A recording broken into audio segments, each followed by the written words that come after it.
Në këtë edicion do të ndiqni. Rritet numri i përfituesve të pensionit të veteranit. OVL UÇK-NH ka arsyetim për këtë situatë.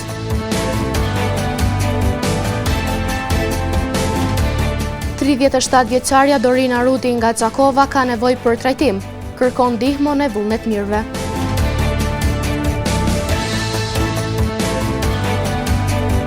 Pulla e Tosunbeut në Gjakovë si rezultati i disa restaurimeve të fundit ka marrë një pamje krejtësisht të re. Përshëndetje, po fillojmë edicionin qendror të lajmeve këtu në televizionin Syri.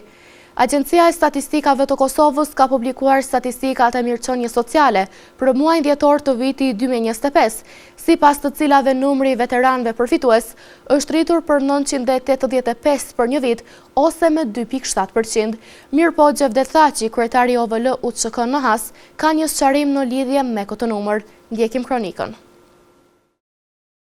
Agjencia e Statistikave të Kosovës ka publikuar statistikat e mirëqenies sociale për muajin dhjetor 2025, ku rritja më e madhe është tek veteranët, ku në listën e përfituesve në dhjetorin e 2024-s ishin 36.990 veteran, ndërkaq në dhjetorin e vitit 2025 në listë figuruan 37.975 veteran. Xhevdet Thaçi, kryetari i organizatës së veteranëve dhe invalidëve të ushtrisë shërimtare të Kosovës, TEGA-NH, në një prononcim për mediumin ton, është shprehur se numri që po përflitet nëpër media është sepse individët që posedojnë certifikat të veteranit të luftës, që kanë marrë pagë nga linja buxhetore e shtetit deri në moshën 65 vjeç, pas daljes në pension, kanë kaluar në pagën e veteranit. Ne si organizatë të hosit e kemi ngritur zonën dikon që 3 vite rrodhazi, kemi bashkëpunuar me prokurorin. Në Kosovë duhet ta dimë publikisht e gjithë populli se ekzistojnë 63.000 certifikata të veteranit luftetar, kurse mbi 38.000 jenë nën pagë aktual. Do thot veteran që të aplikojnë tani edhe të bën statusin nga zero nuk ekziston. Do thot numri i cili që po përflit në për media, e cili edhe po i lëndon jashtëzakonisht shumë rënd, sepse ne kemi të kaluar thithur me manipulimet e veteranëve, është sepse kanë pas status certifikat të veteranit të luftës, por ja janë pensionuar nga arsimi që kanë punuar në arsim, ose nga administrata, ose në punë të tjera ndryshme të cilët kanë marrë pagën nga linja buxhetore e shtetit. Kurse, kur kalojnë 65 vite, mund të zgjedhin o pagën e veteranit, o pagën e pensionit. Sepse shumica ose këta 1.000 të cilët po përflitet, kanë kaluar pagën e veteranit. Tutje tha që ka shtuar se përkundër kërkesave të shumta për pastrimin e listave të veteranëve, deri më tash nuk është ndërmarr asnjë hap. I njëjti ka apeluar tek prokuroria që të fillojë me kategorizimin e pastaj pastrimin e listave të veteranëve. Ne si organizatët të Hosit kemi pas një bashkëpunim jashtëzakonisht të mirë me zyrën pranë kryeministit për kategoritë e dolën nga lufta. Në këtë rast, unë vetë kam pas një bashkëpunim me zotin Aziz Bici, por në kam prit jashtëzakonisht më tepër nga zoti Bici që të fillon me këtë të merr disa në këtë drejtim sepse i ka edhe kompetencat, por nuk ka ndodhur deri sot asnjë gjë. Kështu që Kosovës i vyn edhe ne prokuror, sikur Petrit Kryzion këtë rast, i cili një djalë shumë i shkëlqyer, një prokuror të cilit po merret tash me shumë raste, edhe një prokuror të merret me këtë kategori.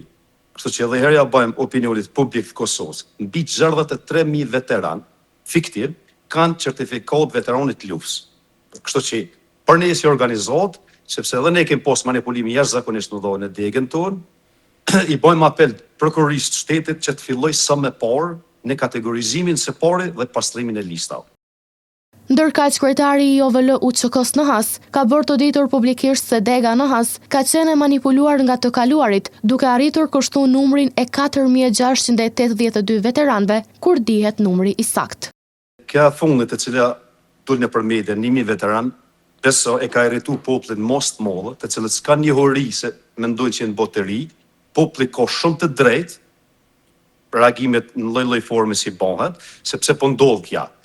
Ne duhet merr me spori me pastrimin e listave, i cili numër duhet bit deri në 20.000, apo sepse i kemi ne listat i posutojmë, po flas veç për degët Hosit, ne kemi arrit numrin jashtëzakonisht madh nga një numër shumë i vogël, kemi arrit një numër fiktiv, duke i shitur. Unë pranoj publikisht se dega jonë ka qenë e manipuluar nga të kaluarit.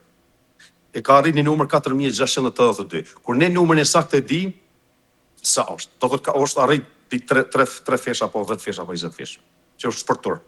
Tha që mes tjera është kashtuar se vazhdimisht po apelohet për pastrim të listave të veteranëve, nga se është manipuluar në të gjitha degët me numrin e veteranëve. Ka disa ditë që në Universitetin Fehmi Agani në Gjakov, studentët po kërkojnë që të hapet afati i janarit, i cili ende nuk është votuar si mungesë e korumit të Senatit për votim. Krahas raportimeve të 2 ditëve të shkuara, ekipi ynë edhe sot ka përcjell zhvillimet e fundit në këtë universitet, dhe kronika në vazhdim na njeh me detaje shtesë se a mund të merr epilog të zgjidhjes kjo problematik. Edhe sot nuk është arritur marrëveshje në Universitetin Fehmi Agani në Gjakov për miratimin e kalendarit akademik për vitin 2025-2026. Siç mëson TV Syri, sot ishte parapar një takim mes rektorit, përfaqësuesve të studentëve dhe senatit të universitetit.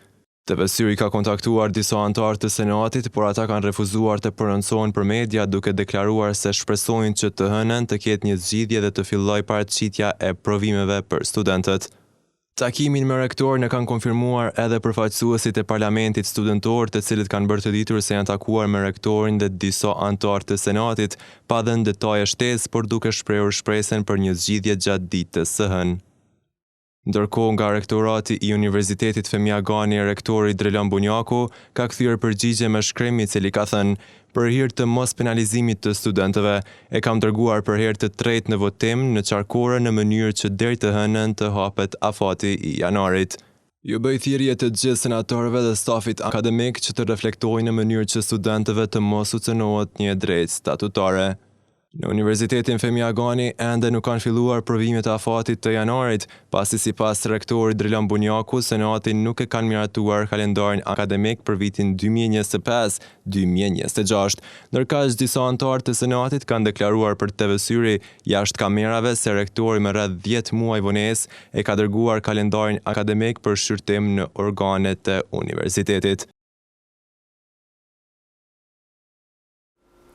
37 vjeçarja Dorina Rudi nga Gjakova ka nevojë për ndihmën për sigurimin e fondeve për trajtimin e saj.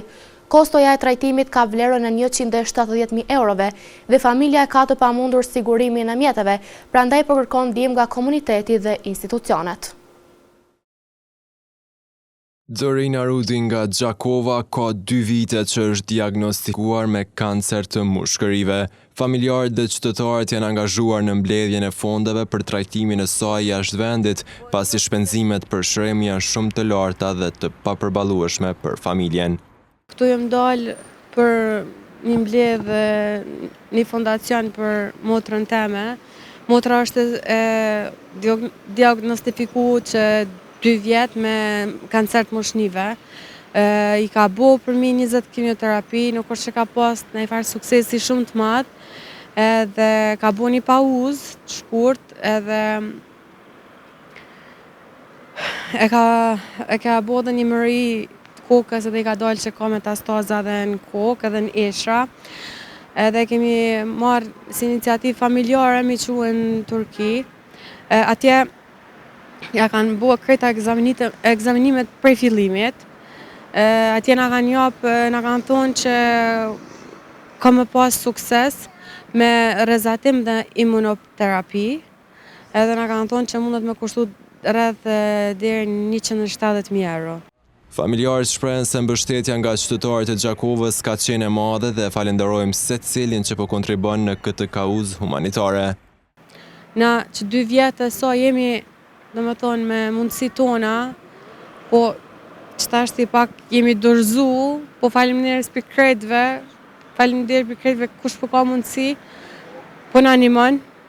Inshallah Zoti ju kthen kreditve. Nuk po disha më thon, besoj se jam shumë emocionuar. Se kur bishot këtë Gjakova u çum kom për motrën time është ndjen shumë e mirë. Për Dorina Rudin është hapur edhe një platformë GoFundMe, ndërsa mjetet financiare po mblidhen gjithashtu përmes shoqatave dhe kontributeve të drejtpërdrejta nga qytetarë dhe familjarë, të cilët po bëjnë thirrje për ndihmë.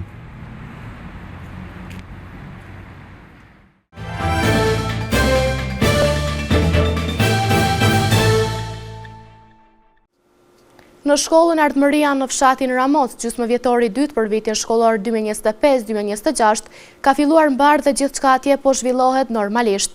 Në një vizitë që ekipi juni bëri këtij institucioni shkollor, na thanë se e mira e gjithë këtij viti është se nuk kemi pasur rënje të numrit të nxënësve, siç po ndodh me fshatra tjerë. Ka disa javë që ka filluar procesi edukativ arsimor i gjysmëvjetorit të 2 në shkollat e Kosovës.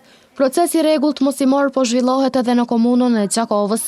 Lek Hajdaraj, drejtor në shkollën fillore të mesme të ulët Ardmëria në Ramoc, është shprehur se gjithçka po funksionon siç duhet. Shkolla është e ngrohtë, transporti i nxënësve është në rregull dhe se deri më tash vijshmëria e nxënësve është në nivel. Sa i përket shkollës Ardmëria në Ramoc, nuk kemi pas ndonjë telashe. Domethënë gjithçka ka funksionuar dhe është duke funksionuar normalisht. Transporti është gjithçka në rregull, domethënë bartë nxënësat siç është qenë bartë deri më tani. Nxemja është në nivel të mirë, vijshmëria po ashtu në nivel shumë të mirë dhe çdo gjë për këtë gjysmëvjetor, domethënë për këtë fund vitit gjysmëvjetor 2 do është gjithçka në rregull. Drejtori Hajdaraj tutje ka bërë të ditur se si institucion nuk janë përballur me shpërngulje të nxënësve nga shkolla, përkundrazi në këtë institucion ka ndodhur e kundërta, ku ka pasur prurje të reja të nxënësve që të vjojnë mësimin në këtë shkollë. Fatbarësisht në shkollën tonë, domethënë 3 vitet e fundit nuk kemi pas të problemet natyrës të tillë, domethënë lëvizje ose shpërngulje, më thënë kështu në mergim apo në një vend banim tjetër, domethënë nuk kemi pas. Të kundërtën, domethënë te ne ka ndodhur, domethënë 2 vitet e fundit kemi pas ardhje prurje të nxënësve të ri nga viset ndryshme, kështu që ne qëndrojmë mirë sa i përket këtij problemi, them kështu në përgjithësi në Kosovë. Kujtojmë se procesi edukativ arsimor i gjysmëvjetorit të 2 ka filluar më 12 janar, pasi u shtyhet 2 ditë pune më 8 dhe 9 janar për shkak të vërshimeve që përfshin vendin.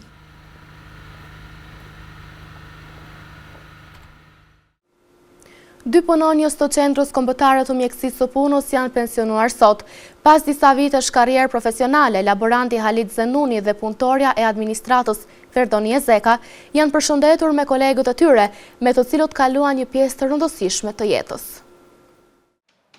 Është dita fundit e punës për Halit Zenunin, i cili pas 42 vite shërbimi në laborator, sot është pensionuar. Zenuni, shef i laboratorit në qendrën kombëtare të mjekësisë së punës në Gjakovë, thot se ky moment është emocional për të, por njëkohësisht ndihet krenar për punën e bërë ndër vite.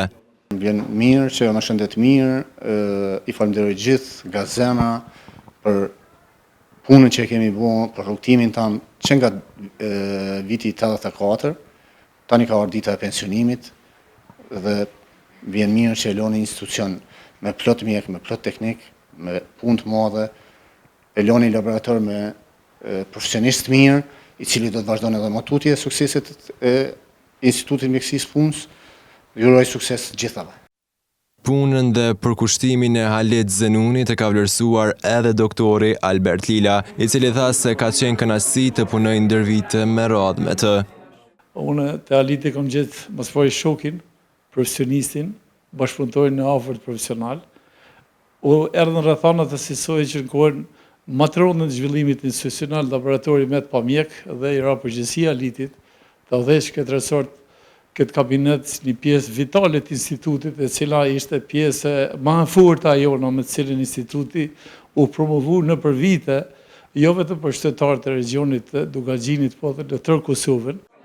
Në qendrën kombëtare të mjekësisë së punës, sot është pensionuar edhe punëtorja e administratës Ferdoni Ezeka. Unë kam 45 vjetë stazh, kom punuar në kombinatin e Mindaraku, pastaj kom kalu këtu në dispanser herë, tash qendra kombëtare mjekësisë punës.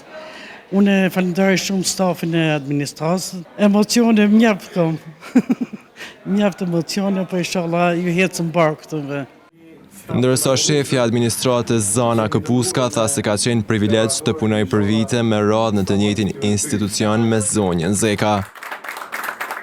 Unë done si uroj vetëm sukses në rrugtimin e saj, kështu që Donja kalon shumë gjurmë në kolektivin tonë, me pozitivitetin, me edukatën, me njerëzillykin që e ka pas Donja, veç suksese.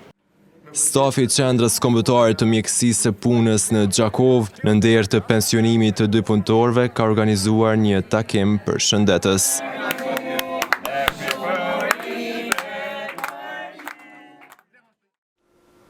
Në repartin e pediatrisë në Gjakov për gjatë vitit të shkuar janë regjistruar mbi 9.000 vizita ambulantore, përderisa janë hospitalizuar 1.646 pacient, të cilët kanë marrë shërbime mjekësore nga stafi shëndetësor.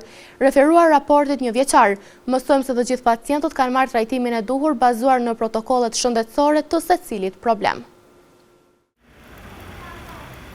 Gjatë vitit 2025, reparti pediatrisë në Spitalin e Përgjithshëm Isa Greza në Gjakov ka ofruar shërbime të vazhdueshme shëndetësore për fëmijët, duke reflektuar përkushtimin dhe profesionalizmin e stafit mjekësor dhe infermieror. Në këtë periudhë janë realizuar 9.602 vizita ambulantore, 1.646 hospitalizime, 362 konsulta specialistike, si dhe 39 transferime drejt qendrave terciare ÇKUK. Për nevoja diagnostikuese janë kryer 1.447 analiza laboratorike biokimike, 388 analiza mikrobiologjike dhe 210 ekografi abdominale, ndërsa janë realizuar edhe 12 ekzaminime EKG. Po ashtu është siguruar trajtimi i vazhdueshëm për pacient me hemofili me dhënje të 942 dozave të faktor 8 dhe 28 dozave të faktor 9. Reparti pediatrisë vazhdon të jetë një shtyllë rëndësishme e kujdesit shëndetësor për fëmijët e rajonit të Gjakovës, duke punuar me përgjegjësi, humanizëm dhe përkushtim maksimal. Kulla e Tosunbeut në Gjakov si rezultati disa restaurimeve të fundit ka marrë një pamje krejtësisht të re.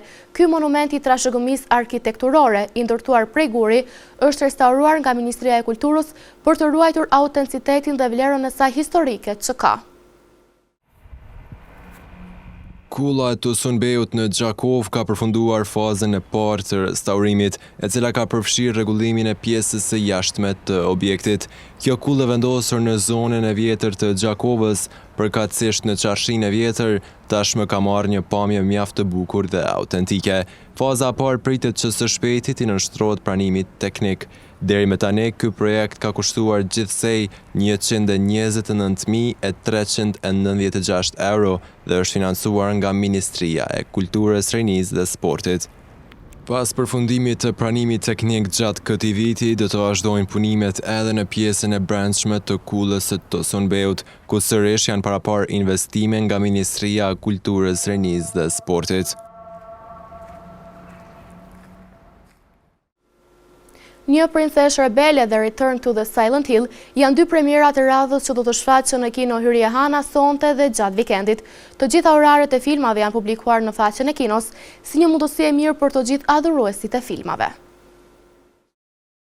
Kino Hyrje Hana vazhdon trendin e të sjellurit pranë adhuruesve të filmave premierat më të reja botrore. 2 premierat të reja do të shfaqen në kino gjatë kësaj jave, 2 gjatë ditës së premte. Me fillim nga ora 19:00, shfaqet premier filmi i animuar Një Princesh Rebele, i dubluar në shqip. Ndërkaq nga ora 21, shfaqet filmi Return to the Silent Hill. Dita e shtunë fillon me shfaqjen e filmit SpongeBob 4 Search for SquarePants nga ora 13. Vazhdon me filmin Një Princesh Rebele nga ora 16. Filmin The Housemaid ora 18 dhe përfundon me filmin Greenland 2 Migration ora 20. Ndërkaq sa i përket ditës së diel, filmi Një Princesh Rebele shfaqet në orën 13, filmi Zootopia 2 në orën 16, filmi Rental Family në ora 18 dhe dita e diel përmbyllet me shfaqjen e filmit Return to the Silent Hill ora 20.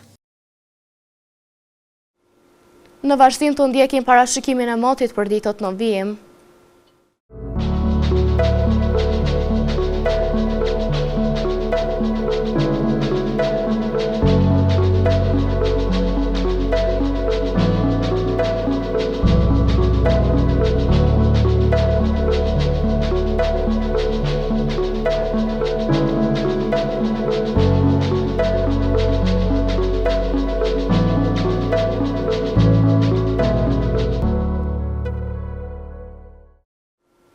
Para se të ndahemi, të ndjekim edhe një herë titujt kryesor të këtij edicioni.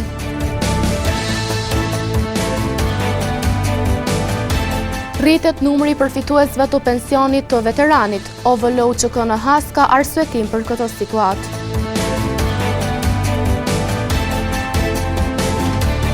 Tridhjetë vjeçarja Dorina Rudi nga Gjakova ka nevojë për trajtim. Kërkon ndihmën e vullnetmirëve.